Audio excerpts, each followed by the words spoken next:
법률 세무 관련해서 문제가 생겼다고요? 저희만 믿으세요. 저희가 도와드리겠습니다.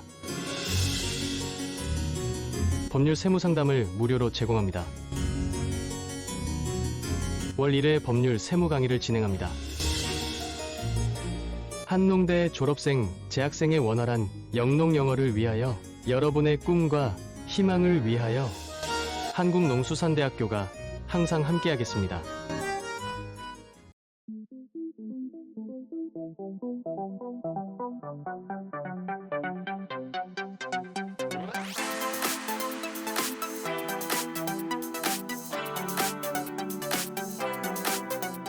저는 오늘 강의를 맡게 된 법무법인 도시와 사람의 나병훈 변호사라고 합니다.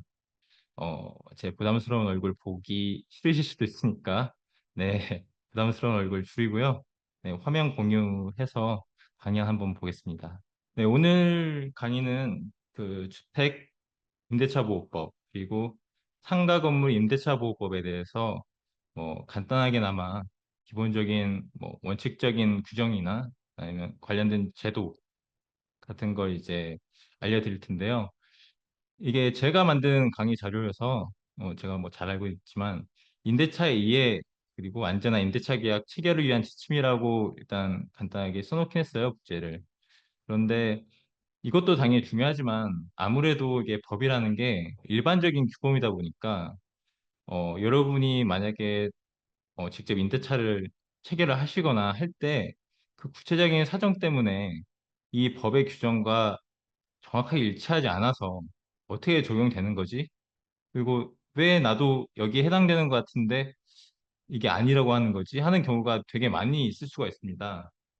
그래서 일단은 강의를 앞으로 이제 저희가 2번 정도 더 하는 걸로 알고 있는데 이 법률 관련된 강의를 들으시면서 아, 대충 법이 이런 느낌으로 되어 있고 법을 바라봤을 때 어떤 자세를 취해야 되는구나. 그리고 저희가 아까도 이제 저희가 알려드리긴 했지만 그 컨설팅을 하실 때 어떤 점을 좀 토대로 이야기를 했을 때 내가 원하는 답을 얻기가 좀 좋겠구나. 그런 생각을 하시는데 좀 도움이 되시라고 만든 거니까요. 일단은 뭐 이걸 바이블 같이 여기에 나온 것만 알면 된다. 아니면 여기에 나왔으니까 되겠지. 이러지는 마시고 어디까지나 기본적인 개념을 그냥 한번 알아본다. 아, 대충 이렇게 임대차는 제도가 되어 있구나. 그 정도를 아시는 걸로 입문적인 강의라고 생각하시고 접하시면 될 것 같습니다. 네, 강사 소개 일단 누구한테 듣는 거지 내가 뭐 이 사람 믿고 뭐 변호사라고 하는데 이 사람 믿고 임대차를 그냥 듣는다고 해서 이게 도움이 될까 하실 수 있을 것 같아가지고 간단하게 제 소개를 넣어봤습니다. 네, 뭐 이렇게 자랑할 건 없고요. 네, 뭐 법대 나와서 네, 로스쿨 가가지고 이제 변호사 시험 합격한 네, 분명히 자격이 있는 변호사고요. 한국농수산대학교 말고도 뭐 토지주택공사, 뭐 도안전관리원, 기타 법률 자문도 하고 있고, 그다음에 아무래도 저희가 임대차를 지금 보고 있는 거잖아요. 제가 지금 현재 이제 선고를 기다리고 있긴 한데 임대차 관련해서 제가 소송을 몇 건 하고 있어요. 네, 그래서 어느 정도 제 경험도 한번 이야기를 해드리고 어떤 식으로 이제 문제가 되기도 하는지 그건 이제 다음에 이제 관련된 부분 보면서 알려드릴 거고요. 그다음에 뭐 장교 관련된 거는 또 이게 군 하면 또 이게 연대감을 가지고 계시는 분들이 계셔서 한번 그냥 넣어봤어요. 네. 일단은 뭐 제가 이제 군 생활을 하면서 강의를 해본 적이 있는데 이렇게 줌으로 이렇게 엄청나게 많으신 분 앞에서 하다 보니까 긴장이 되는데요. 이게 변호사가 무슨 강의 같은 거 하면서 부담을 느끼냐 하실 수도 있는데 재판을 가든지 뭘 하든지 이게 변호사로서 이제 업무다 보니까 최대한 이제 여러분들께 도움이 될 수 있게 하려다 보니 좀 부담이 되긴 하네요. 그래도 어떻게 열심히 한번 해보겠습니다. 일단 아까 말씀드린 대로 법이라는 걸 어느 정도 인식을 하고 나서 임대차를 들어가는 게 좋을 것 같아요. 왜냐하면 이게 여러분이 뉴스나 이런 걸 보더라도 아니 법이 이렇게 되어 있는데 아니면 이렇게 부당한데 왜 법에선 안 된다고 하는 거야? 뭐 더 쉽게 하면 뭐 이 사람은 뭐 더 강한 처벌이 이루어져야 될 것 같은데 왜 법에 따라서는 이거밖에 안 되는 거야? 하시는 경우가 많잖아요. 이게 어느 정도는 이제 일반인의 법감정이라는 말을 쓰는데요. 이게 법이 있는 거랑 우리가 생각하는 거랑은 많이 다를 수가 있어요. 그래서 어느 정도 이제 법 체계를 알고 그다음에 제도를 살펴보는 게 좋을 것 같아가지고 일단은 어, 임대차 보호법 하기 전에 기본적인 체계를 한번 알아보겠습니다. 네, 민사법 체계 대략 크게 보면 이렇게 되어 있습니다. 민사법, 그러니까 민간의 일에 대한 법이죠. 이 민사법 안에 이제 민법, 상법, 그다음에 절차가 필요하기 때문에 이런 개인과 개인의 문제에 대해서 소송을 할 경우에 어떤 절차를 해야 되는가, 그거에 대한 이 민사소송법이 있고요. 민법은 다시 이제 말 그대로 우리가 이제 찾아봤을 때 나오는 민법, 권리 능력이라든가 부터 해가지고 뭐 소유권도 있고요. 뭐 기타 여러 가지 법률을 규정한 민법이 있고 이제 민법 안에는 뭐 민법 총칙이라고 되어 있는데 간단하게 말하면 이제 정말 일반적인 내용인 거죠. 모든 권리에 이제 통용되는 기본 원칙을 정한 거고요. 그다음에 물권법, 채권법, 그다음에 친족법, 상속법 이렇게 되어 있습니다. 그 특별법에 이제 주택임대차법하고 상가임대차법 그리고 뭐 굉장히 많은 법이 이제 민법의 그 천 몇 개 되는 그 조항 가지고는 모든 걸 할 수도 없고 뭔가 이제 특별한 분야에 대해서는 좀 더 규정을 할 필요가 있다 해서 이제 만든 법이 되겠죠. 네, 그중에 이제 주택임대차법하고 상가임대차법을 좀 알아보고자 합니다. 일단 민법은 권리 중심입니다. 아까도 보여드렸지만 뭐 물권이나 채권이라는 말이 있었잖아요. 그래서 이제 권리를 이제 누가 갖느냐, 이제 소유 귀속의 문제고 권리의 대상은 무엇이냐 말 그대로 대상이고요.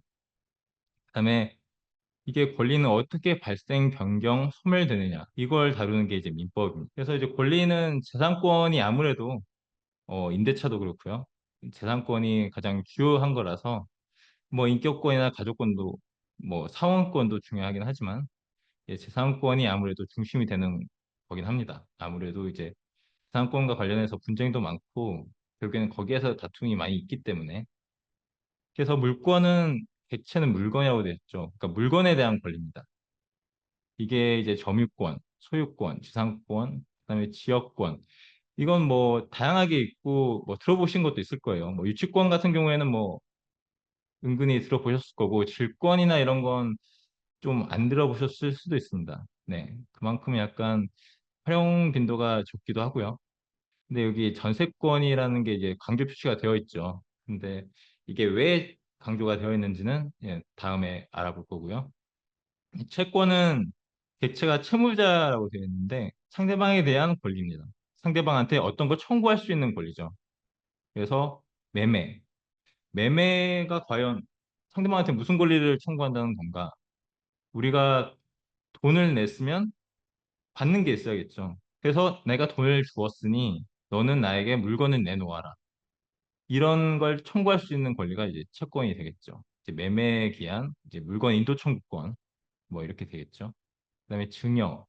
소비대차는 말 그대로 이제 돈을 빌려주는 거예요. 네. 소비대차라고 하면 딱 떠오르지 않지만 네, 그냥 돈을 빌려주는 거다. 뭐 이렇게 생각하시면 됩니다. 그다음에 임대차 우리가 오늘 볼 거고요. 그다음에 뭐 고용, 보급, 위임 뭐 이런 게 있습니다. 이제 저희가 이제 위임을 받아서 저희가 뭐 컨설팅도 하고요. 그다음에 구체적으로는 이제 소송 위임을 이제 저희한테 해주시면 저희는 수임인으로서 소송 수행이라든가 이런 걸 진행하게 됩니다. 그다음에 무채재산권 뭐 이런 게 있을 수 있겠죠. 아까 전세권은 왜 강조가 되어 있었을까? 우리는 오늘 임차권을 배우는 건데 이게 굉장히 비슷합니다. 전세권 우리가 항상 듣는 거잖아요. 전세 사기네 뭐네 해서 뭐 전세 집을 찾는다 뭐 이렇게 많이 이야기를 하죠. 근데 엄밀하게는 그 전세가 여기에 전세권하고는 좀 다릅니다. 엄밀하게는 임차권에 들어가는 거거든요. 근데 왜 전세라고 할까? 그리고 그렇다면 민법에서 전세권은 뭘까? 아까 말씀드렸던 것처럼 이제 특정 물건에 대한 물권이거든요, 전세권은. 그래서 직접적으로, 배타적으로 해당 물건을 지배할 수 있는 권리가 전세권입니다. 아래 예시로 드러나는데요. 소유자는 누구의 도움 없이도 자유롭게 물건을 사용, 수익, 처분할 수 있고, 전세권자는 전세 기간 동안에는 독점적으로 물건을 사용할 수 있다. 여기서 이제 전세권이니까 전세권만 보겠습니다. 전세 기간 동안에는 독점적으로 물건을 사용할 수가 있어요. 다른 사람이 그 물건을 사용할 수가 없습니다. 전세권자에 반해서는요. 뭐 전세권자가 이용하라 하면 할 수 있겠지만 기본적으로 전세권자는 독점적으로 전세권이 있는 한은 물건을 사용할 수 있는 권리가 있습니다. 그래서 독점적으로 물건을 사용할 수 있으려면 이 사람이 전세권이 있는지를 알아야 되겠죠. 그래서 아래 보시면 공시 방법을 통해 가지고 이 사람은 이 물건에 대해서 물권이 있다는 걸 알리게 됩니다. 근데 부동산 같은 경우에는 등기부를 떼보죠.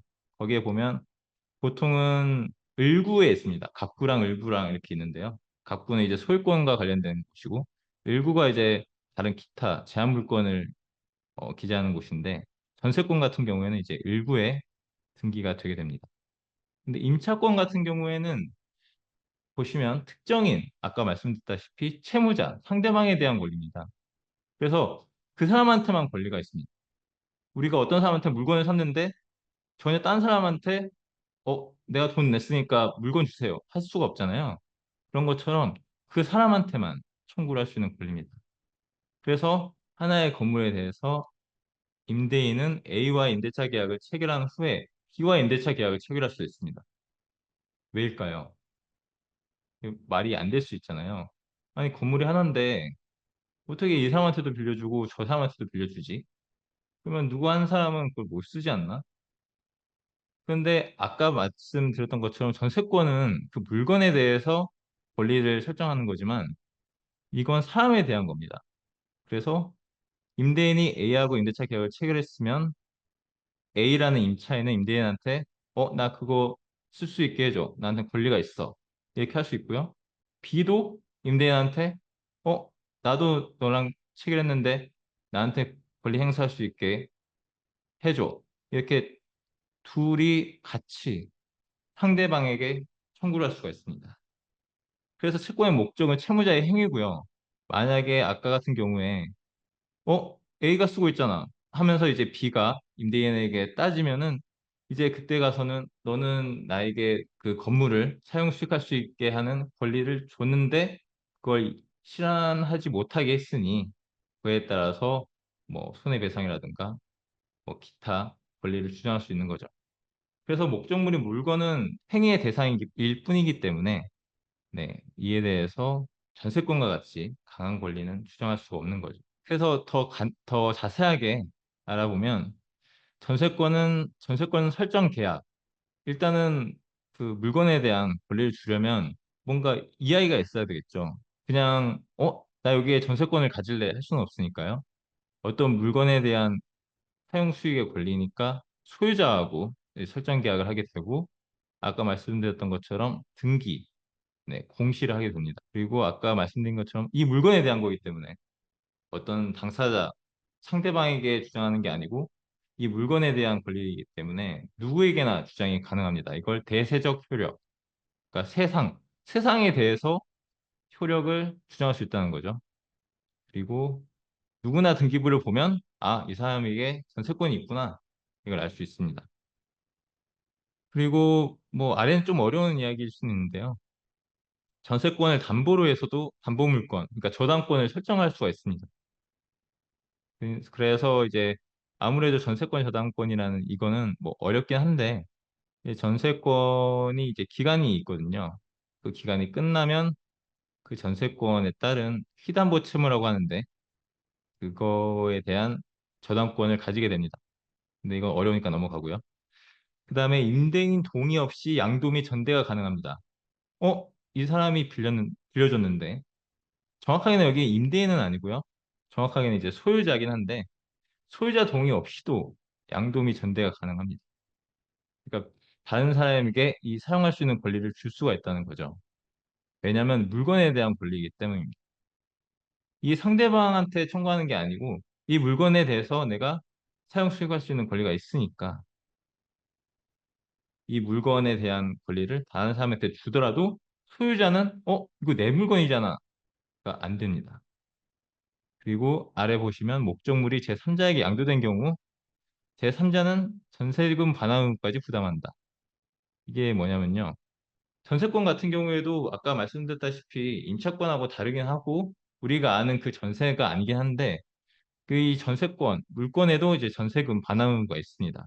단지 이건 물건일 뿐인 거예요. 나중에 이제 자세하게 주택임대차에 대해서도 말씀을 드리겠지만 왜 제3자가 전세금 반환금을 부담할까?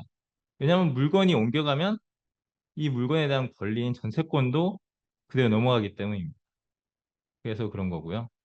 그다음에 차임이 전제되어 있지 않다. 그거는 위에 있는 그 전세금만 있으면 되고요. 차임은 민법상 전세권에는 요건이 아닙니다. 그리고 바로 경매 신청을 할 수 있다.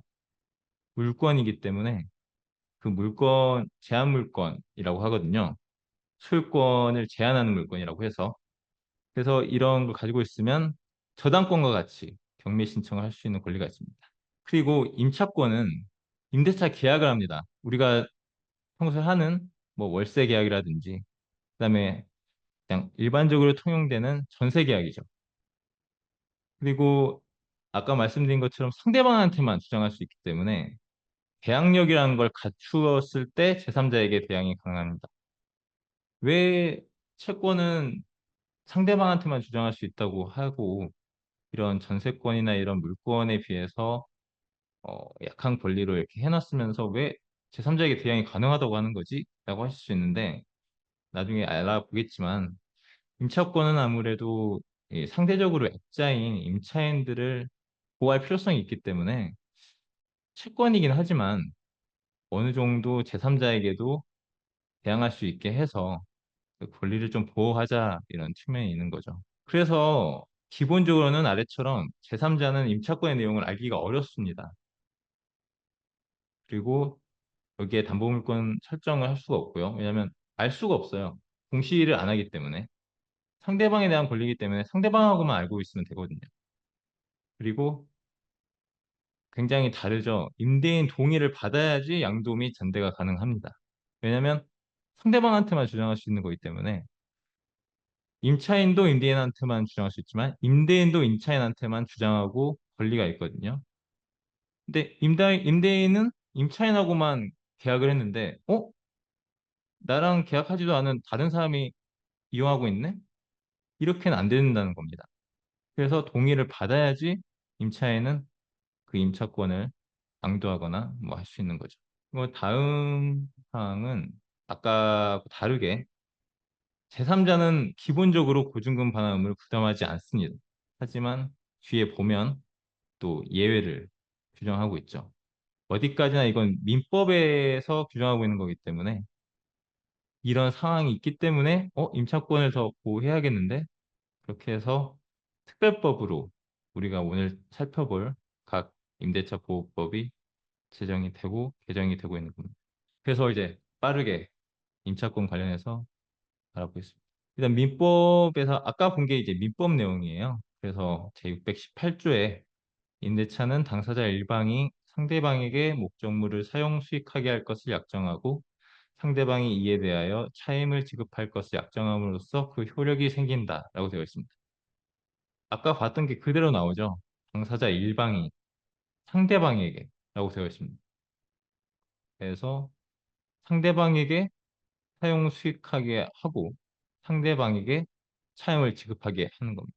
그래서 민법은 기본적으로는 개인과 개인의 관계를 설정을 하는데 당연히 대등하게 보죠. 사람과 사람은 어디까지나 권리 능력이 있는 한 인간으로서 대등합니다. 민법에서는 그렇게 규정을 하고 있어요.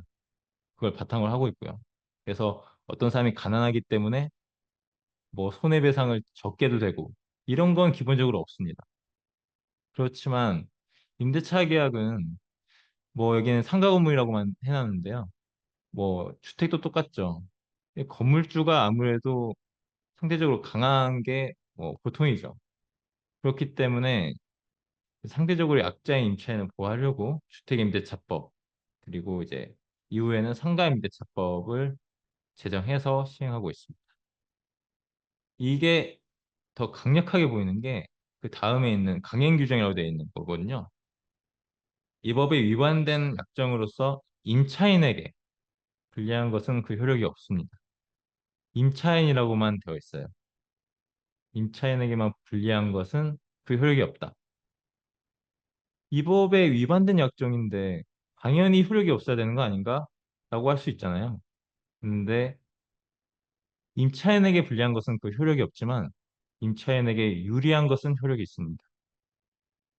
여기서만 봐도 임차인의 보호를 위한 거라는 게 여실히 드러나죠. 그래서 그 구체적인 내용이 뭔지 보겠습니다. 여기서 그 앞에서 이 적용 대상이라는 게 있어요. 왜냐하면 민법의 특별법이잖아요. 무조건 이게 적용이 된다고 하면 굳이 이걸 특별하다고 할 수 없죠. 이게 기본적으로는 민법에 앞서서 민법과 다른 규정이 있으면 먼저 적용이 된다고 해서 특별법인데 적용 대상이 어느 정도 한정이 돼야겠죠. 그렇게 해서 주택임대차법은 기본적이입니다. 이 원칙이거든요. 원칙적으로는 그 임차 목적물을 주거용으로 사용한다 하면 적용이 돼요. 근데 적용이 되긴 하는데 이게 구체적으로 봤을 때 이제 임차인에게 다양한 권리를 주고 이제 그 보증금이 있잖아요. 그 보증금을 반환받을 수 있는 그런 수단을 여러 가지를 이제 규정을 해놨는데 어떤 그 특정한 경우에는 어느 정도 제한을 해놓긴 했어요. 이 보증금의 액수라든가 아니면 그 전체 받을 수 있는 액수라든가 이런 걸 규정을 해놨습니다. 이제 대통령령이라든가 이런 걸로 규정을 해놓은 건 있지만 기본적으로는 주거용이면 가능합니다. 그리고 상가임대차법은 아무래도 금액이 되게 아주 클 수도 있고 이게 다양하잖아요. 그래서 일정한 보증 금액 내에 상가임대차법에 상가임대차에만 적용이 되고 그렇다고 하더라도 또 예외가 있어가지고 모든 경우에 또 적용이 되는 경우도 간혹 있습니다. 이렇게 원칙과 예외가 있는 게 이제 법의 어떻게 보면 기본 속성이랄까요? 그런 거라서 제일 처음에도 말씀드렸다시피 여기에 있는 게 당연한 거고 여기에 반하는 건 있을 수 없구나 이렇게 생각하시면 안 되고 원칙적으로 이렇게 되어 있구나 이 정도로만 아시면 될 것 같아요. 그럼 일단 들어가기에 앞서서 간단하게 아까 뭐 제일 처음에 말씀드렸는데요. 전세를 구하는데 이게 전세권이냐 아니 임대차냐 하는 문제입니다. 근데 아까 말씀드렸다시피 이 전세권 설정 등기는 이제 물권인 전세권에 해당되는 거예요. 그래서 미등기 전세 계약은 그러니까 우리가 평소에 하는 공인중개사에 가서 전세 계약이라는 걸 하면 그건 이제 채권적인 겁니다. 그래서 이제 통용되는 말이 전세다 보니까 이제 물권의 이 전세권하고 이제 구분을 해야 되기 때문에 채권적 전세라고 하고 있고요. 이게 엄밀하게는 그러니까 전세라는 말을 쓰고 있지만 채권이기 때문에 이제 주택임대차법 제12조에서도 이 미등기 전세 경우에도 주택임대차법을 통해 가지고 보호를 하고 있습니다. 어? 전세권은 물권이어서 되게 강하게 보호되는데 라고 생각하실 수 있는데 이제 미등기 전세잖아요. 그래서 물권이 전세권 같이 강하게 할 수 없으니까 이제 주택임대차법을 통해 가지고 네, 그대로 적용을 해서 좀 더 이제 임차인을 보호하고자 하고 있습니다.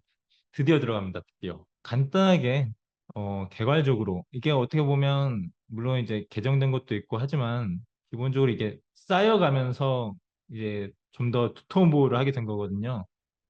그래서 한번 개괄적으로 그 역사를 한번 보겠습니다. 아까 말씀드렸다시피 임차인을 보호하기 위해서 이제 제정해서 시행하는 거고요. 아까 말한 대항력, 우선 변제권 이런 걸 인정하는데 이 구체적인 거는 뒤에서 보고요. 목지적 갱신 되게 많이 보셨을 겁니다. 제가 알기로는 뭐 기숙사 생활을 하시거나 뭐 이래서 이 주택임대차를 접할 기회가 별로 없을 거다 뭐 이런 이야기를 들었는데요. 그래도 아마 들어보셨을 거예요. 뭐 아무것도 안 하고 있으면 더 살 수 있다던데 뭐 이런 거 들어보셨을 겁니다. 그 묵시적 갱신. 이제 법적으로 어떤 이 요건이 충족이 되면 당연히 갱신이 된다 해서 법적 갱신이라고도 하는데요. 이런 걸 인정하게 되었고요. 그 다음에 주택 일부가 주거 외의 목적으로 사용되는 경우까지 적용이 확대되었다. 원래는 주택임대차 보호법이기 때문에 다 주택이어야지 됐었는데 이게 아무래도 일정 공간에서만 이제 숙식을 하고 뭐 다른 공간은 뭐 영업을 한다거나 하는 경우도 있기 때문에 그런 것도 좀 보여야겠다 해서 된 거고요. 최우선 변제권이다. 우선 변제네. 우선 받을 수 있나 보다. 이 정도로만 알고 넘어가겠습니다. 그다음에 이건 정말 많이 보셨을 거예요. 이 임대차를 하면 인도, 뭐 인도야 당연히 받는 거죠. 이사하면 인도 받는 거니까. 근데 주민등록, 확정일자를 갖추면 우선 변제권이 인정이 된다. 이런 거 인정하게 되었고 임차권을 등기한다. 임차권 등기 없다고 했는데 전세권만 설정 등기가 있다 했는데 근데 임차권도 등기를 해서 임차인이 결국에는 이사를 해버리면 너 여기 안 살잖아. 나 너한테 뭐 줄 거 없어. 이럴 수 있기 때문에 일단 나 여기 임차권 있었다 하고 이제 등기를 해놓고 나가더라도 나중에 임차권에 대해서 보증금을 받을 수 있게 이렇게 한 거죠. 아래는 한도가 있다. 그다음에 2009년에는 이제 갱신에 따라서 존속되는 기간은 이제 2년으로 봤다. 이 정도고요. 표준계약서도 있고, 그다음에 이제 묵시적 갱신이라는 걸 좀 더 다양하게 이제 확실하게 좀 더 기간 같은 걸 설정해서 인정을 하고, 분쟁 조정 제도. 그다음에 마지막에 어떻게 보면 요즘까지는 아니죠. 꽤 됐는데 좀 핫한 거죠. 뭐 임대차 관련 뭐 3법인이 하잖아요. 그런 것 중에 하나인데 이 임대차 관련 정보를 제시해야 되고 뭐 신고해야 되고 뭐 이런 게 생겼고요. 그다음에 임차권 등기 명령. 어? 왜 임차권 등기 안 해줘? 임차권 등기해줘. 뭐 이런 명령을 집행할 수 있게 한 게 있습니다. 정말 시작입니다. 적용 범위. 아까 말씀드린 대로 주거용 건물이면 됩니다. 판단 시기는 임대차 계약을 체결하는 때죠. 그래서 뭐 나중에 이걸 애초에 그냥 상가 건물로 했는데 나 여기서 뭐 하다 보니까 여기서 그냥 자려고 그냥 여기서 밥해 먹고 그렇게 했다. 나 여기 주거용으로 썼는데? 라고 해도 주택임대차법은 적용이 안 되게 되죠. 그리고 어떻게 보면 이게 또 법이다 보니까 이 일반적 규범이잖아요. 구체적인 사항을 모든 걸 규정할 수 없기 때문에 어떻게 할까? 주거용 건물이라는 걸 공구상에 표시만 안 되겠어. 구체적으로 그 실제 용도에 따라서 한 목적적으로 판단한다고 되어 있는데 결국에는 이제 구체적인 상황을 보고 판단한다는 거죠. 그리고 이제 주거용 건물로서 결국에는 적용 여부가 문제되는 경우가 생겨요. 위 이야기 때문에. 그래서 미등기, 뭐 무허가 주택 이런 게 있습니다. 근데 제일 처음에 뭐였죠? 주거용 건물면 돼요. 주거를 사용하고 있으면 됩니다. 그래서 주거 생활 용도의 주택이면 이거 등기도 안 돼 있는 건물이고 뭐 허가도 안 받았고 그래도 적용이 된다는 겁니다. 근데 뭐 밑에 보는 것처럼 되기는 돼요. 근데 이게 된다는 거랑 그렇다면 그대로 보호받을 수 있느냐랑 또 다릅니다. 그래서 아니 제가 찾아보니까 미등기 무과주택도 된다는데 아니 왜 이게 돈을 못 받죠? 라고 하실 수 있어요. 근데 결국에 이제 현실적인 문제로는 이제 미등기 건물은 등기가 안 되었으니까 이게 소유자가 누군지도 모르고 그다음에 무과 건물은 결국에는 허가를 안 받은 거기 때문에 뭐 철거될 위험도 있고 해서 보증금 회수를 받기가 어려우니까 당연히 좀 피하는 게 좋겠죠. 오피스텔, 나 이거 주거하고 있는데, 오피스긴 하지만, 솔직히 오피스텔 주거용으로 많이 쓰잖아요. 원룸보다는 오피스텔 뭐 이러기도 하고. 아까 말씀드린 것처럼 등기부상 용도는 별로 중요하지 않고요. 주거용으로 임차해서 거주하고 있다면 적용이 됩니다. 아래는 좀 많이 나오죠. 전입신고 불가 하면서 이제 우리가 이제 집을 찾다 보면 많이 나옵니다. 그런데 이것만으로는 주거용을 사용하지 못한다고 약정한 것으로는 볼 수 없다. 되게 어렵죠. 못한다고 볼 수도 없고 뭐 이렇게 이쪽 언어가 좀 그래요. 어떻게 보면 이게 딱히 여러분을 귀찮게 하거나 복잡하게 하려고 하는 게 아니고 또 하다 보면 이게 이렇게 됩니다. 그다음에 전입신고를 거부당할 경우 아무래도 임차권 등기 이런 걸 해야지 확실하게 할 수 있죠. 아무리 이제 전입신고를 할 수 있다고 해도 결국에는 뭐 이렇게 투여했으니까 나 못 해주겠어 이럴 수 있잖아요. 그래서 이런 식으로 해야지. 물론 주택임대차법이 적용이 되지만 네, 실상은 또 이렇게 된다는 거. 그렇다면 점포가 딸린 주택. 이것도 제가 좀 성격이 급하거든요. 제가 말투도 좀 느릿느릿하게 하라고 대표님이 말씀하셨는데 또 제가 수업 듣다 보면 또 너무 느리면 듣기가 힘들고 그래서 저도 천천히 하려다가 지금 점점 빨라지고 있는데 조심하겠습니다. 점포가 딸린 주택. 아까 말씀드렸다시피 주거용으로 사용되면 이 임대차법이 적용이 돼요. 근데 너무 조그만 부분에서만 주거용으로 살고 있는데 뭐 예를 들어서 뭐 1000평짜리 상가 점포인데 거기에서 한 30평에만 살고 있다. 그런데 전체를 그냥 이 엄청나게 보호하고 있는 주택임대차 보호법이 적용된다. 이러면 안 되겠죠. 그래서 어느 정도 이제 규정을 하고 있습니다. 정확하게는 이제 법원이 판단하는 거죠. 비주거용으로 사용되는 부분이 넓거나 이러면 안 되고요. 주거용이 좀 더 넓고, 그다음에 어느 정도, 여기는, 살만하네. 여기는 집이라고 볼 수 있겠네 정도의 면적이고, 그다음에 임차인의 유일한 주거다. 여기도 산다 그러고, 저기도 산다고 그러고, 그럴 순 없잖아요. 이런 유일한 주거로 사용될 경우에는 적용이 된다.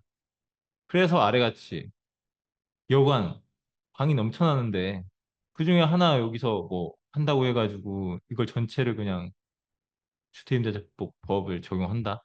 뭐 이런 거 안 된다는 거죠. 누가 봐도 이거는 그냥 전체 영업을 하고 있는데 그냥 일부에서 그냥 수식하고 있는 정도인데 그 방을 여긴 주거니까 주택임대차법 이건 안 된다는 거죠.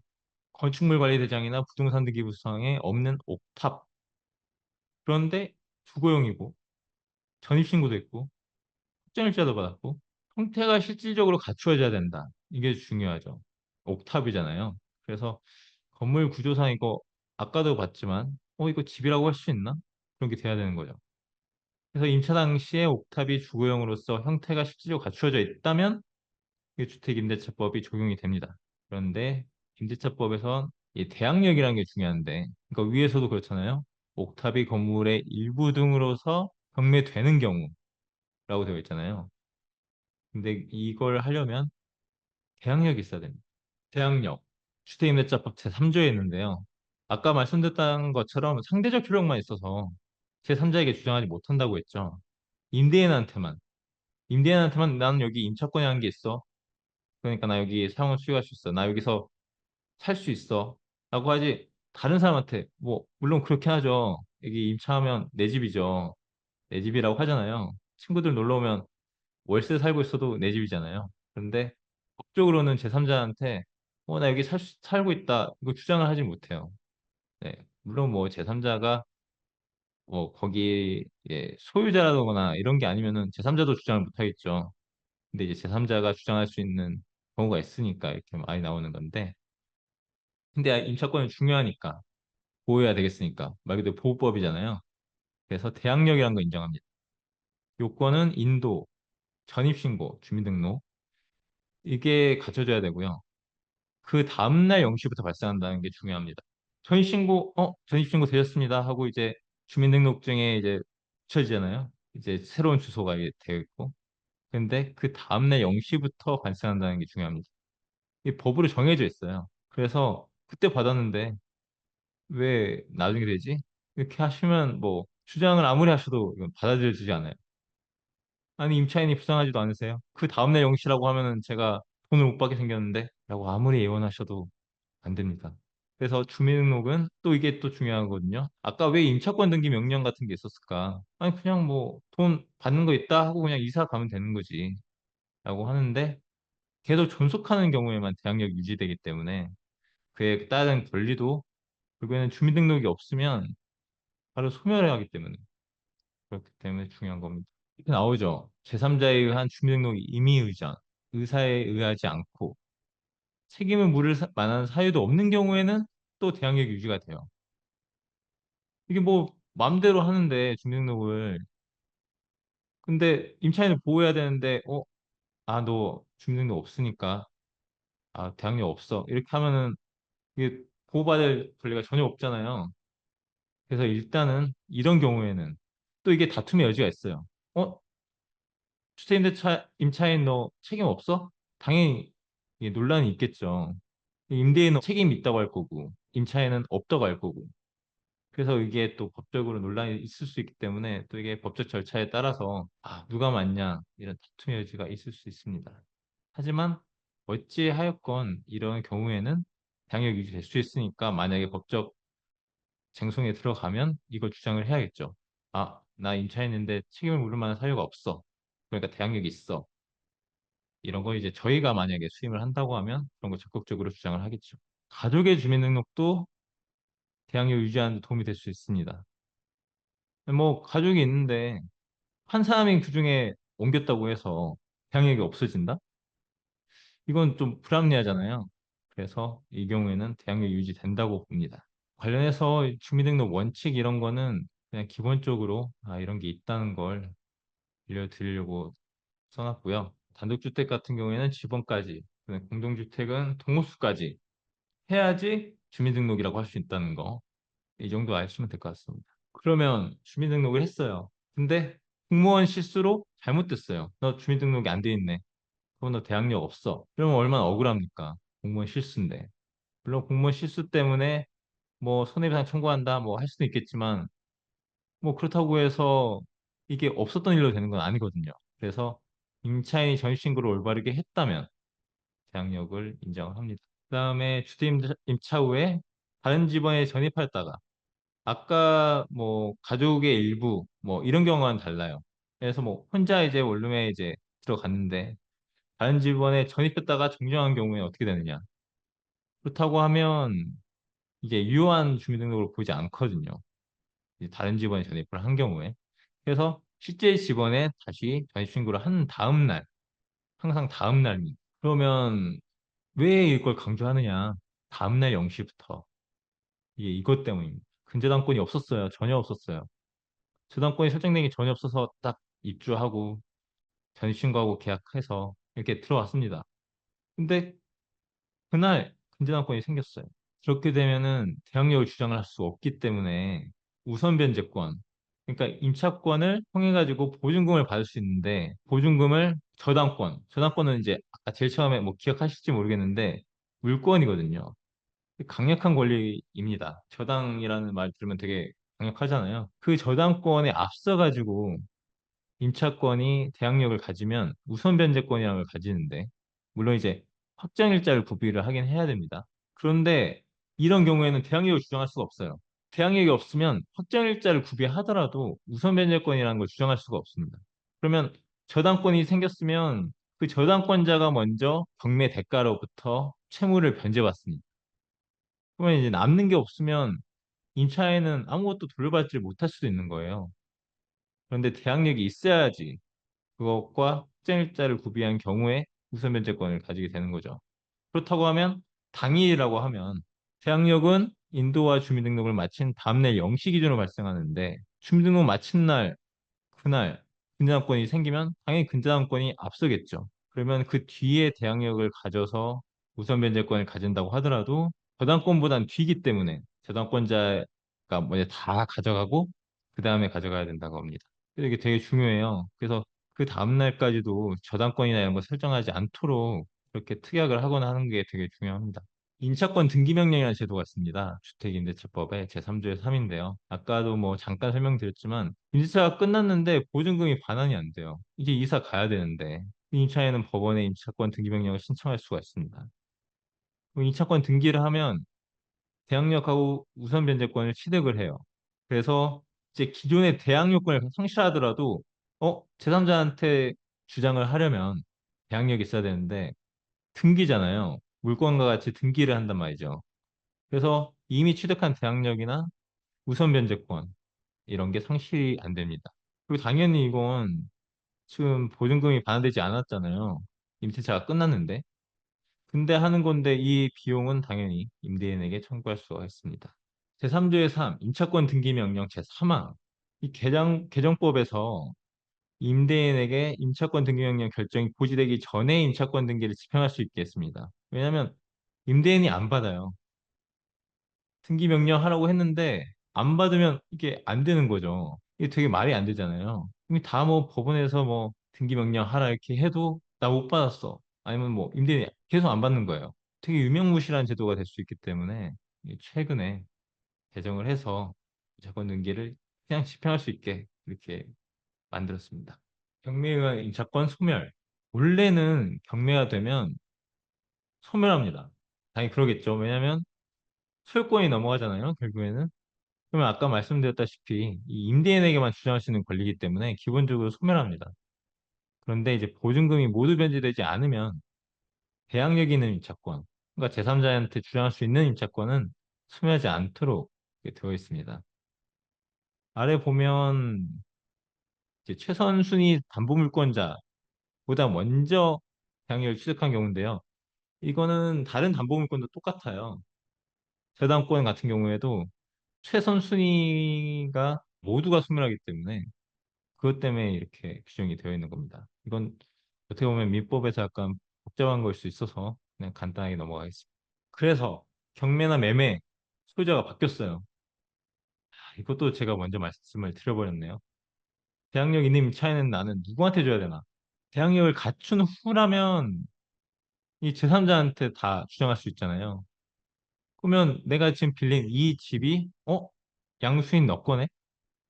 너의 거니까 너가 이제 임대인이야. 네가 나한테 돈 줘야 돼, 나중에. 이렇게 될 수 있어. 그래서 임차인은 이제 주택의 양수인에게만 보증금을 반환 청구할 수 있어요. 왜냐하면 기본적으로 기존 소유자에서 새로운 소유자에게 그런 지위가 넘어가기 때문에. 근데 아래에 보면 이익권, 해지권? 아니 기존 임대인이 돈이 더 많았는데 소유권 양도된 양수인이 얼마 없어요, 돈이. 이전 같으면 내가 돈 다 받을 수 있었는데 돈 없는 사람한테 넘겨주더니 기존 임대인이 막, 이제 나 임대인 아니니까 얘한테 한번 받아봐. 이렇게 하고 가는 거죠. 이런 걸 막으려고 쥐가 승계되는 이 순간에 이의하거나 아니면 미리 임대차 계약을 해지하는 거죠. 이런 경우에. 양도되네? 그러면 해지권 행사할게. 그렇게 해서 기존의 임대인에게 보증금을 반환받는 방법도 있습니다. 근데 뭐 당연히 대항력이 없다면 원칙적으로는 기존 임대인하고 계약한 거니까 그 사람에게만 보증금 반환을 청구할 수 있죠. 확정일자 부여. 요즘은 인터넷으로 다 됩니다. 이상하게 저는 인터넷으로 하는 게 괜히 그래서 저는 항상 주민센터를 가긴 합니다.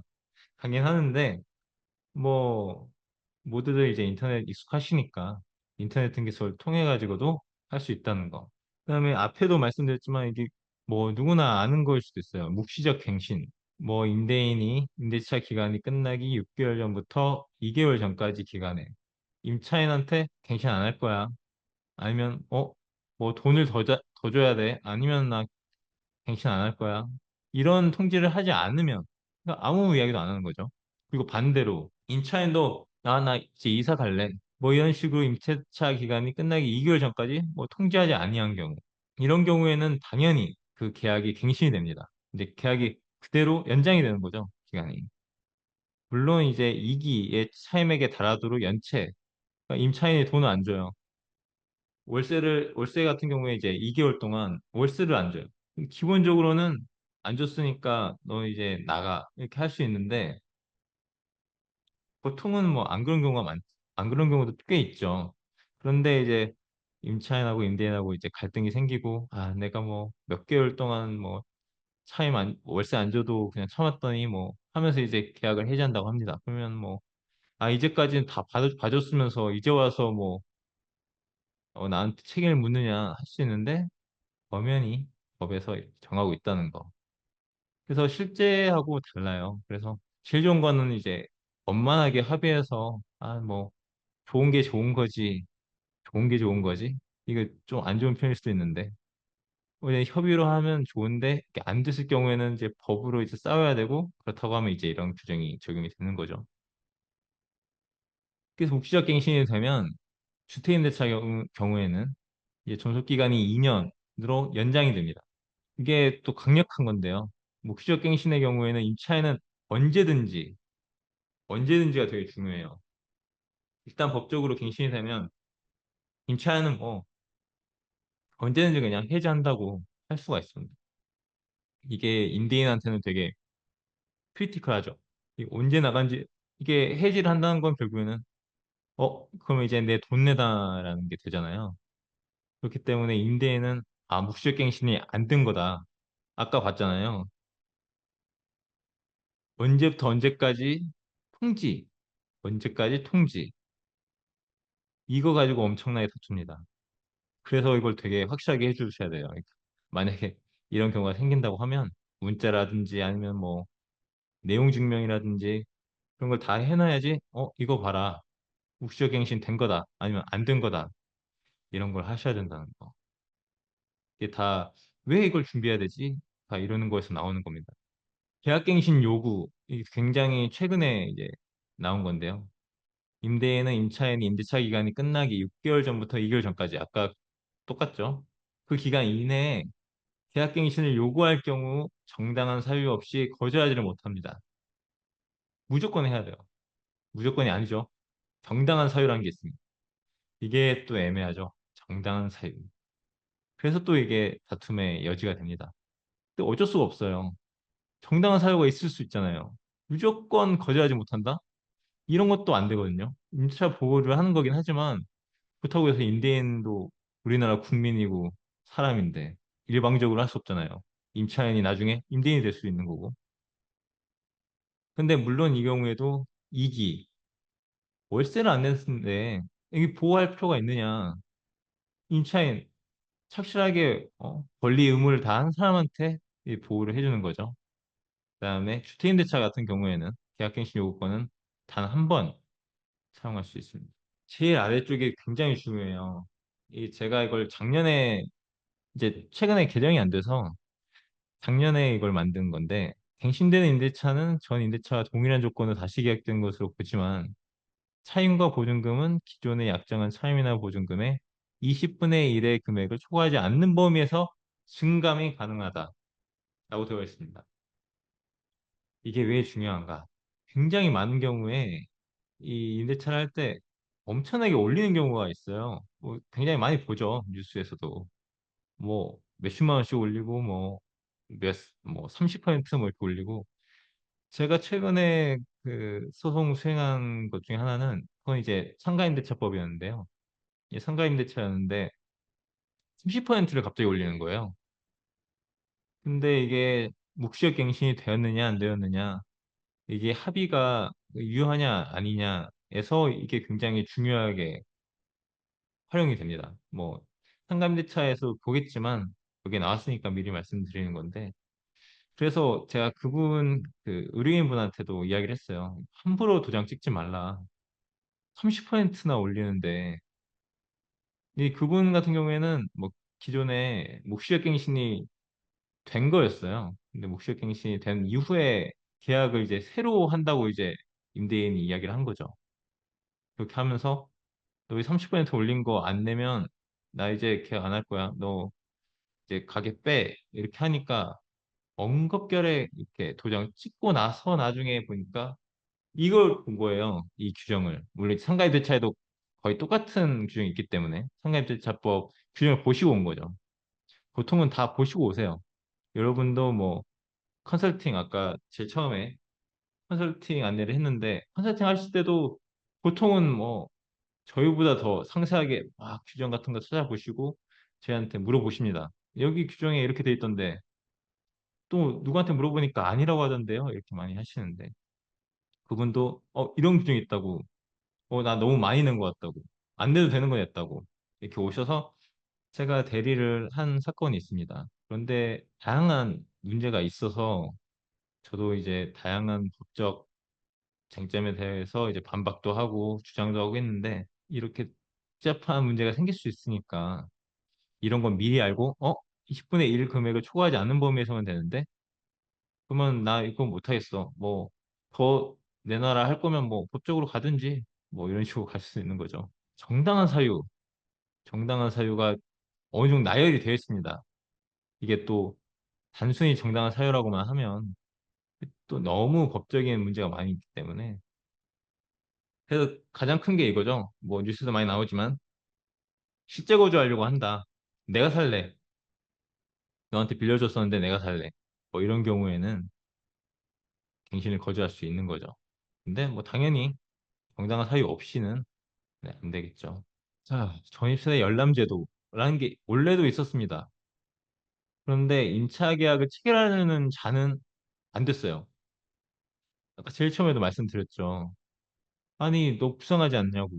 부당하다고. 아니, 임차 계약을 체결하는 사람이 이거 못 보는 게 말이 돼요?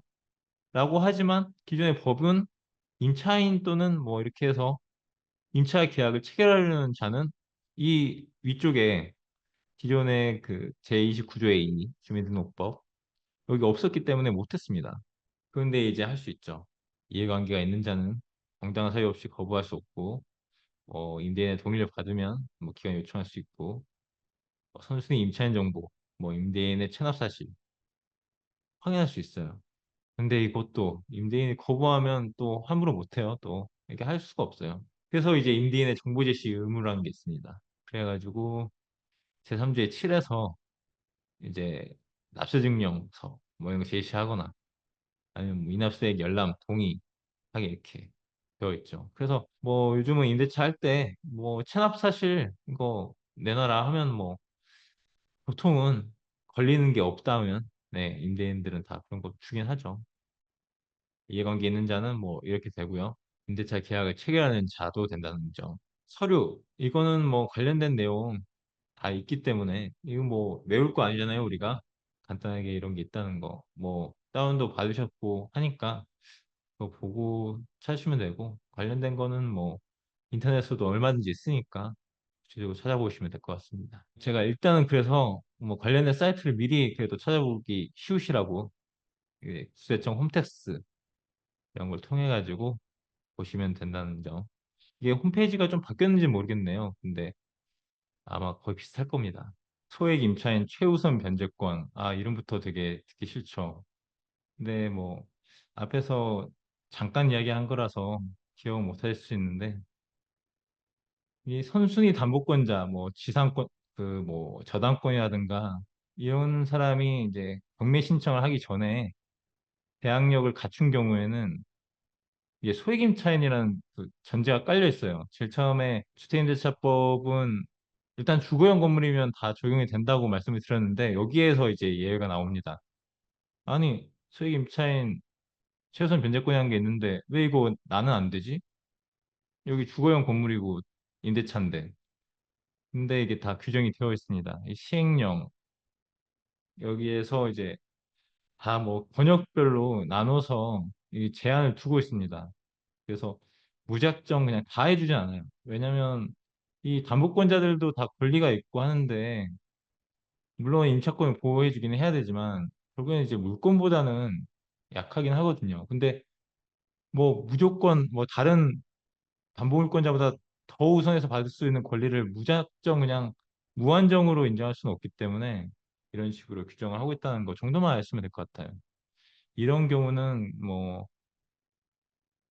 그 상황에 가서 이제 뭐 법적인 이제 쟁점이 있을 경우에 뭐 이제 전문가한테 맡기는 게 네. 아 이거 머리 아프거든요. 이거 한때는 이거 다 외우기도 했다는 게 더 놀랍긴 한데 요즘은 외우진 않아서 아까 나온 겁니다. 차임 등의 진감 청구권. 물론 아까는 이제 갱신에서 이야기를 했던 건데 증액 청구는 이제 이후 1년 이내에는 하지 못하고 그다음에 증액 청구는 20분의 1을 초과하지 못한다. 이것도 이제 최근에 이런 게 좀 제한이 강해졌죠.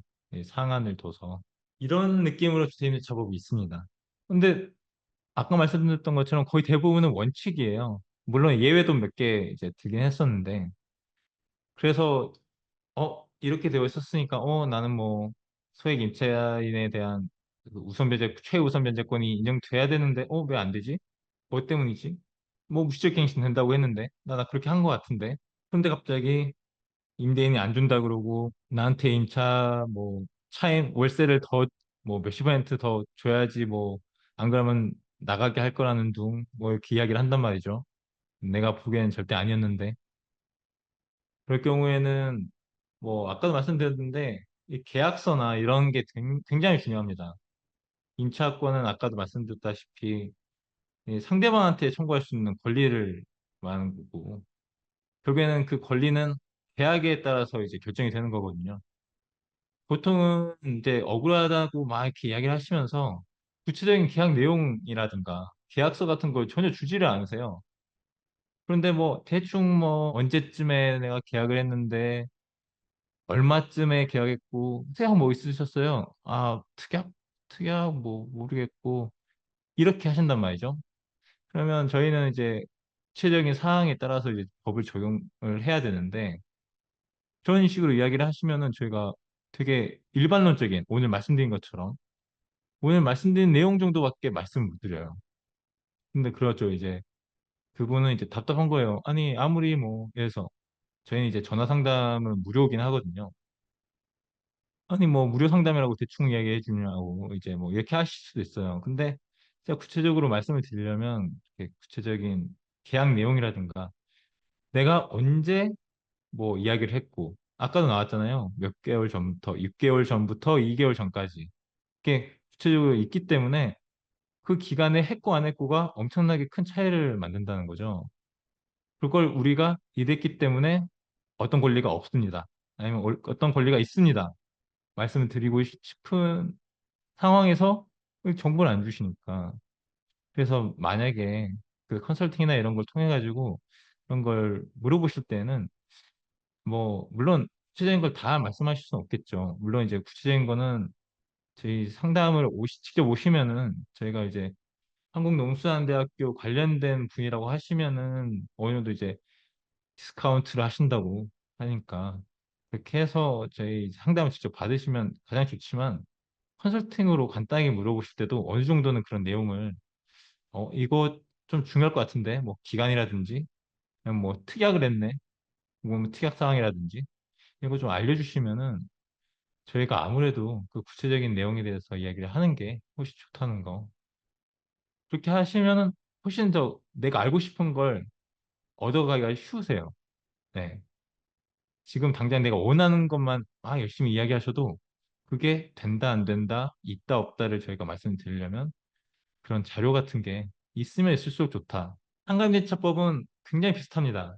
아무래도 이제 주택에서 상가로 바뀐 것 뿐이고, 그다음에 뭐 이제 후속으로 이제 만들어진 법이기 때문에 거의 그대로라고 보시면 돼요. 근데 보시면 이제 좀 다른 게 이제 묵시적 갱신의 경우 임대차 존속 기간을 1년으로 본다. 주택 같은 경우에는 이게 2년이거든요. 여기도 이제 소액 임차인의 최우선 면제 금액이 나옵니다. 2013년에 개정된 내용인데 상가 임대차도 이제 인정을 해요. 대항력을 갖추고 일정 부분에 대해서 건물 가격 2분의 1까지는 거기에서 이제 뭐 아까 한 것처럼 이제 뭐 담보물권자보다 먼저 변제를 받을 수 있다. 이런 거고요. 계약갱신 요구권을 좀 더 범위를 늘려서 인정한다. 그다음에 이제 갱신 요구권 거절 사유를 해놨는데 이게 좀 더 한정을 해서 아니 어차피 철거할 거고 재건축할 거니까 계약갱신 못 하겠어. 이런 상황에서 그러려면 먼저 이야기해야 되고 안전사고가 우려될 때 해야 되고 이런 느낌인 거죠. 좀 더 임차인을 보호한다는 겁니다. 그다음에 뭐 임차인의 권리금이 제일 중요하잖아요. 이게 한국농수산대학교 관련된 이제 재학생이나 뭐 졸업생이나 아니면 뭐 청년 후계농 분들이 이게 중요할까? 이게 임대차 뭐 언제 하겠어 하는데 제가 되게 먹는 걸 좋아합니다. 그래서 관련된 걸로 하자면 이제 제가 무화과를 열심히 샀던 곳이 있는데 거기가 이제 언젠가 카페를 내더라고요. 뭐 어디 지역이라든가 뭐 상표는 당연히 말씀 안 드리겠습니다. 그래서 상가를 이제 당연히 임차했겠죠. 네, 본인 건물은 아닐 거예요. 거기에서 이제 뭐 베이글도 팔고 뭐 한다고 하더라고요. 몇 번 사 먹어봤는데. 그래서 여러분도 소를 키우시든 뭐 쌀을 재배하시든 뭐 특수 작물을 이제 요즘은 뭐 망고도 키우고 모르겠어요. 요즘 뭐 제 관심사는 되게 약간 다양한데 요즘은 베트남 두리안이 유명하더라고요. 요즘 태국을 앞섰다고. 여러분 더 전문가실 테니까 아시겠지만. 그래서 뭐 그런 거 이제 키우시면 이제 나중에 이제 부가적으로 그걸 이제 가공한 걸 이제 파실 수도 있고 그렇게 하다 보면 이제 상가 임대차를 하실 일이 있겠죠. 그러면 이제 또 가장 중요한 게 권리금입니다. 이게 임차인의 권리금 회수 기회를 보장하고 방해를 금지하게 권리금을 가져가야 되는데 임대인이 방해를 하는 거죠. 이게 권리금은 기존 임차인이 이제 새로운 임차인한테 받아야 되는데 그걸 임대인이 방해를 합니다. 이게 말이 안 되잖아요. 아니 내가 이제 권리금 들어올 때도 권리금을 이제 내고 왔는데 그럼 이제 나갈 때는 이제 받고 나가야 될 거 아니에요. 내가 여기 이렇게 키워놨는데 내가 여기서 잘하고 여기 들어올 사람도 이제 어느 정도는 이제 내가 이렇게 가꾼 이 상권을 이어가는 건데 이걸 방해하지 못하겠다. 이게 좀 다르죠. 임대료 문제. 임대료 인상을 놓고 오랜 갈등을 했대요. 아까 제가 잠깐 제 사건을 말씀드렸는데 거기서 그게 임대료 문제거든요. 갑자기 올려요. 여기도 올리라고 했잖아요. 이때는 9%였습니다. 한때는 9%, 아까 상한이 5%였는데 이게 계속 이제 바뀌어요. 이게 확실하게 정확하게 규정된 건 아니어서 이게 유연하게 이제 경제 상황이나 이런 거에 따라서 다르게 할 수 있게 해놨는데 법의 보호를 받을 수 없다라고 되어 있는 거죠. 아니 법이 있는데 여기 나왔죠. 2018년에 이제 9%에서 5%로 개정이 됐습니다. 이제 점점 이제 차임을 올리는 걸 좀 줄여서 좀 임차인을 보호하겠다는 거죠. 이게 어떻게 보면 지금 뭐 임대인한테 너무 무리한 이제 요구 아니냐 할 수 있지만 아무리 임차인이 상대적 약자이기 때문에 그런데 이제 보장 기간이 도과하면 이제 뭐 새로 이제 임대차 계약을 할 거고 그럼 이제 차임을 새로 정할 수 있으니까 이제 너무 참을 만큼 참았다. 9%밖에 못 올렸었는데 아 이제는 진짜 마음대로 올리겠다 이렇게 했었다는 거죠. 뭐 홍대라든가 뭐 이런 데도 문제가 있잖아요. 저도 뭐 가끔 이제 아까도 말씀드렸다시피 이제 먹는 걸 좋아해가지고 맛집 같은 걸 가면 점점 이게 바뀌더라고요. 어디가 되게 번화해 있었는데 갑자기 텅 비어 있고 뭐 공실 있고 하더라고요. 보증금은 당연히 네, 주택하고 또 비교할 수 없게 또 거의고 그러면 뭐 이제 가게가 계속 바뀔 테니까 이제 인테리어도 하고 뭐 이제 장비도 들여놓고 해야 되니까 시설 투자 비용도 들고 이제 뭐 기존 임차인한테 이제 권리금 주고 들어온단 말이죠. 그래서 이제 2018년에 이제 상가임대차법이 아까 그 5%로 이렇게 된 것도 있고 보호하는 방향으로 해서 이렇게 됐습니다. 그래서 이제 계약갱신 요구권 보장기한 10년. 아까 그 주택임대차는 이제 한 번 갱신을 요구할 수 있었는데 상법은 이제 10년으로 이제 확대를 합니다. 아무래도 이제 장사는 이제 오래 하잖아요. 거기에서 뭐 잠깐 잘 됐다고 해서 갑자기 확 옮기면 이제 사람들은 이제 그만큼 이제 그 고객을 기존 고객을 잃게 되니까 물론 뭐 맛집 같은 경우에는 뭐 어딜 가도 따라가겠지만 보통은 이제 어느 정도 장기간 동안 이제 운영을 하는 게 좋죠. 뭐 방해금지 기간 종료전 6개월 확대했습니다. 그러니까 6개월 전부터 이제 권리금을 받기 위해서 이제 임차인이 이제 뭐 새로운 임차인을 주선도 하고 하는데 그때 방해를 하면 6개월 전부터 이제 방해를 못하게 한 거고요. 아까 5%를 인하했고요. 이런 식으로 해서 보호를 합니다. 여기서 또 제 그 사건 이야기를 한다고 하면 그 계약갱신 요구권 보장 기간 10년을 확대했는데 이게 또 문제가 있어요. 제 의뢰인분은 새로 계약을 했으니까 좀 다른 문제긴 한데 아까 그거랑 새로 계약했으니까 그때부터 10년 아니냐? 아예 뭐 새로 이제 보증금은 그대로였는데 월세, 임료랑 그다음에 뭐 특약이 약간 더해졌어요. 그래서 새 계약이면은 그때부터 10년이 되지 않느냐 이런 이야기를 하시는 거예요. 이것만 보면 그럴듯하죠. 근데 일단 대법원 기타 이제 법원 판례들은 일관적으로 2000년에 계약을 하고 그다음에 한 2005년에 뭐 나름 엄청난 새로운 계약이라고 차임도 바꾸고 뭐 특약도 약간 몇 개 넣고 해서 계약서를 새로 썼어요. 그렇다고 해도 제일 처음에 그 건물에 대해서 한 2000년에 계약부터 10년만 계약갱신 요구권을 통해 가지고 보장을 받을 수 있다고 판단을 하고 있습니다. 그런데 또 묵시적 갱신은 얼마든지 할 수 있어요. 근데 뭐 보통은 안 하겠죠. 네, 이게 상가 같은 경우에는 그렇지만 뭐 묵시적 갱신은 법적으로 그냥 인정하는 거고 그거는 일단은 무한정으로 할 수는 있어요.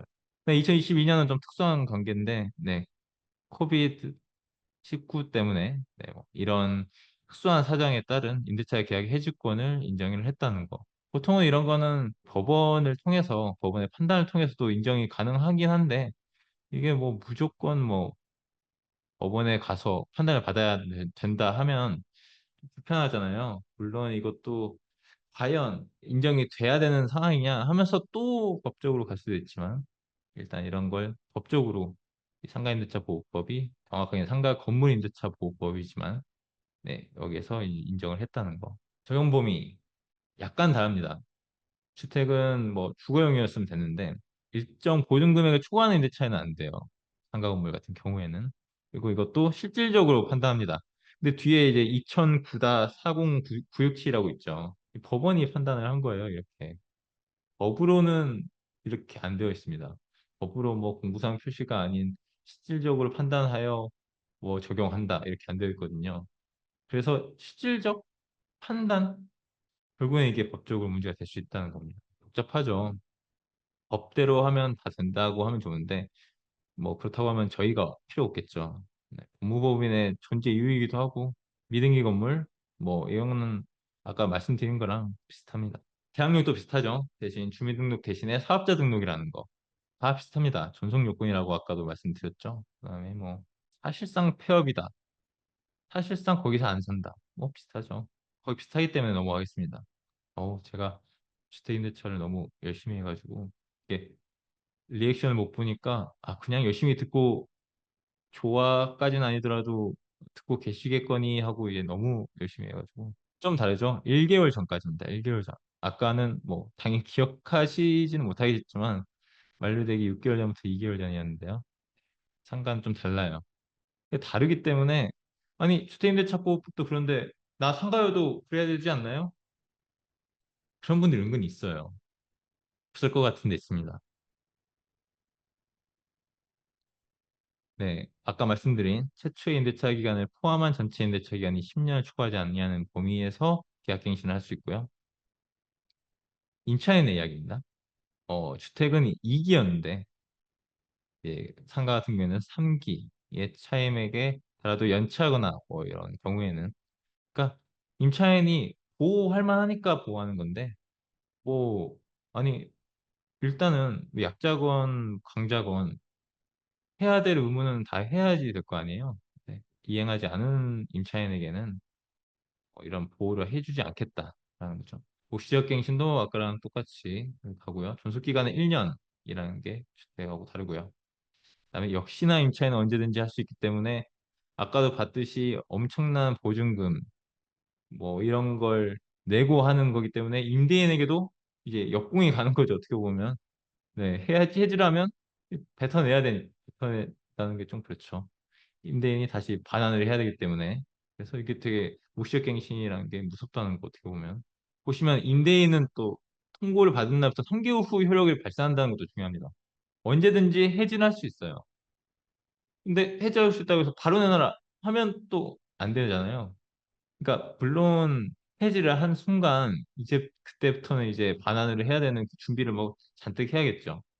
하지만 그렇다고 해서 나 해지했는데 지금 안 내놓으니까 너 이자까지 갚아. 이렇게 할 수는 없기 때문에 이제 3개월 후에 이제 계약이 해지가 그때 되고 그때 반환가 생긴다는 거. 네, 이것도 어렵기 때문에 어렵다기보다 어떻게 보면 그냥 실무적으로 계속 수시로 바뀌는 거거든요. 이게 수시로 바뀌는데 이제 이런 범위에서 다른 담보물권자 물권이라는 그 대세적 누구에게나 이야기할 수 있는 그 권리보다도 우선해서 변제받을 수 있다는 권리금은 뭐 다 아시겠죠. 이게 뭐 어쨌든 그 위치에서 해서 뭐 거기 왔다 갔다 하는 사람들 늘고 그다음에 뭐 영업상의 노하우도 있고 뭐 노하우까지 뭐 얼마나 전수하는지 모르겠지만 어쨌든 그런 이용 대가인데 이걸 받는 걸 방해하지 말라. 그리고 여기 보면 일정 보증 금액을 초과하는 임대차에 대하여도 적용한다고 돼 있죠. 제2조에 있다고 돼 있죠. 그래서 아까도 말씀드렸다시피 이 원칙과 외회가 난무하는 것이 법적 세계이기 때문에 조심도 하셔야 되고 솔직히 일반인이 그걸 다 일일이 찾기는 어려울 수 있어요. 또 이게 법을 보고 그대로 적용하면 되는 경우도 있지만 이게 법리라는 게 아까도 봤지만 뭐 법원이 판단하는 것도 있고요. 이게 법적으로 이제 공통되는 그런 원리가 있어서 어려울 수 있습니다. 그럴 때는 너무 고민하지 마시고 컨설팅 이용하시고 더 나아가서는 뭐 방문 상담이라도 하셔가지고 좀 더 구체적이고 더 도움이 되는 상담을 받으시는 게 좋다는 걸 다시 한번. 네, 이건 뭐 방해하지 말라. 아니, 권리금을 못 받으면 솔직히 더, 그러니까 보증금을 받더라도 권리금까지 회수해야지 그래도 의미가 있는 경우가 많잖아요. 이 권리금이 엄청난 액수일 수 있기 때문에. 손해배상 청구권, 이게 3년밖에 안 된다는 거. 이것도 중요합니다. 아니, 채권 10년이라던데, 어디서 보신 분도 있을 거예요. 일반적인 채권은 10년 맞습니다. 근데 정말 다양한 경우에 어떤 건 3년이고, 어떤 거 5년이고, 어떤 거 1년이고 하는 경우가 너무 많아요. 어떻게 보면 예외가 더 많을 수도 있습니다. 우리가 실제로 겪는 거는 그런 경우가 많아요. 뭐 국가를 상대로 하는 거든 일반인이든 이게 다른 거기 때문에. 근데 막 그러시는 분도 있어요. 제가 뭐, 아, 이거는 뭐 몇 년입니다 하면, 아니, 내가 뭐 어디 블로그에서 봤는데 10년이던데, 뭐 5년이던데 하시는 분도 있어요. 저희도 나름 이 사명감을 가지고, 저희가 뭐 거짓말 했으면 뭐 하겠습니까? 네. 거짓말 하면 저희만 손해거든요. 거기 제 알지도 못하던데, 뭐 이렇게 되거든요. 저희가 어느 정도 이야기하는 거는 그 근거가 있는 거기 때문에, 아, 물론 이제 저희가 뭐, 구체적인 상황을 모르기 때문에, 이제 본인만 이제 구체적인 상황을 알기 때문에, 이제 본인이 봤을 때, 아, 이 구체적인 상황에는 몇 년이더라. 이렇게 하실 수는 있긴 하지만, 그런 게 아니고서야, 이제 저희가 드리는 그 조언이 어느 정도 맞기 때문에, 좀 받아주셨으면 좋겠어요. 이게 컨설팅 하실 때도 그걸 좀 감안해 주세요. 그런 점이 있기 때문에, 구체적인 내용을 주시면 주실수록 제가 좀 더 원하시는 답을 드릴 수 있다는 거. 아래에도 보면 있잖아요. 제외되는 임대차도 있어요. 이 너무 다양합니다. 이게 이제 법원의 판단이나 이런 거에 대해서 이런 거에 따라서 또 제외된다, 안 된다 이런 게 있기 때문에 결국에 이제 법률 전문가가 그래서 있어야 되는 거죠. 저희는 이제 법원을 자주 들락날락 하니까. 네, 이거는 뭐 워낙 특수한 거라서요. 네, 코비드-19. 끝나서 너무 좋죠. 네, 뭐 이렇게 해서 임대차법은 대충 이 정도면 개괄적인 건 말씀드린 것 같아요. 원래는 제가 더 뭐 세하게 막 이야기해드리고 싶었는데 뭐 이 정도로만 해야 될 것 같아요. 이게 제가 이게 말주변이 없는지 다 이걸 전달을 못 드리네요. 전세 사기는 뭐 워낙 많아서 이게 이거에 대한 해결책은 솔직히 쉽지 않아요. 사기 자체가 그렇잖아요. 근데 전세 사기는 이제 금액이 크기 때문에 더 힘든 것도 있고 더 이제 문제점이 많은 것도 있고 그렇죠.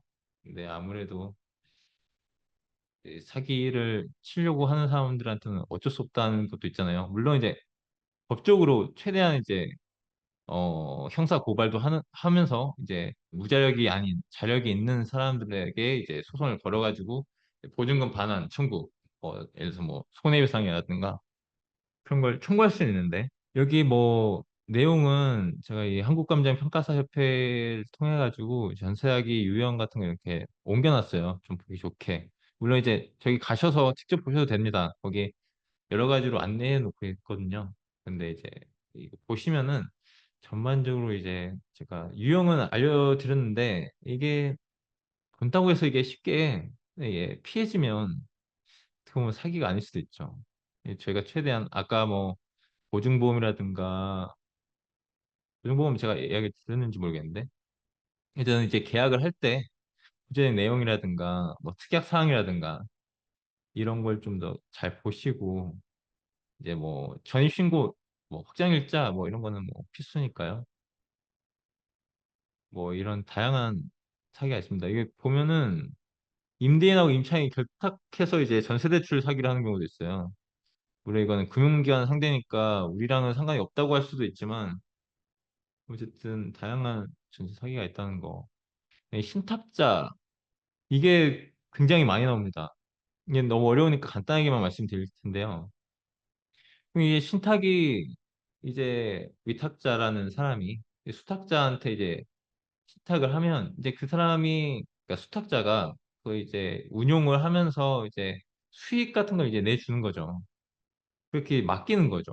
내가 이걸 가지고 그냥 나 혼자 이걸 굴리기에는 뭐 재산 불리기 어려우니까 네가 너한테 넘겨줄 테니까 네가 열심히 굴려가지고 나한테 이익을 달라 이렇게 하는 건데 이 건물주의는 그렇게 신탁자한테 소유권 넘겨서 이렇게 막 냉캐주 받고 뭐 근데 결탁해서 신탁사보다 뭐 우선해서 이렇게 뭘 배당을 해준다고 해가지고 전세계약을 체결한 다음에 보증금을 발표하는 거예요.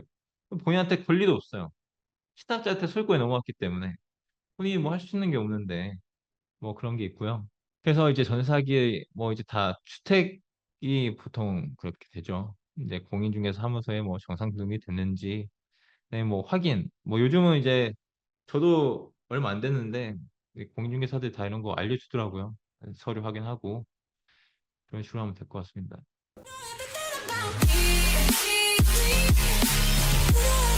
Bye.